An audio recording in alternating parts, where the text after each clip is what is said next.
So, nakalimutan natin i-vlog, no? Paano kung ang given naman is naka-square?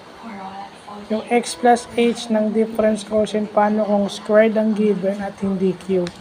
So, syempre, yung x plus h squared yung i-apply natin. So, hindi naman pwedeng basta kabisado mo lang yung x squared plus 2hx plus h squared.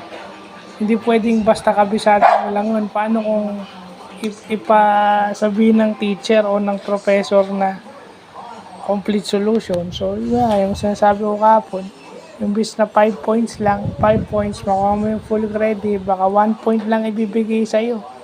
Or wala. Baka bigyan ka lang ng pinaka best case scenario is 1 point dahil kahit paano may solution ka pero hindi kompleto at mukhang mali pa. So, yun. Sinama na rin natin. Usapan na rin natin yung mga instrumento o mga ways para ma-solve yung difference quotient. Meron tayong fraction, meron tayong 1 over x, meron tayo pag x cube ang given, meron tayo na x squared ang given. So, yung x to the fourth and yung iba, susunod na siguro. But definitely, ito yung magandang natututunan natin na ito yung masarap sa ngayon kasi walang grade eh. Walang grade na involved. So, pag kamali ka, walang magagalit sa'yo.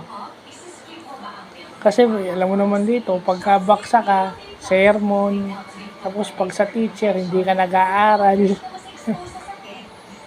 Pero kahit nakailang ulit ka na, so yun lang, sinama ko lang para kompleto tayo. So yun lang.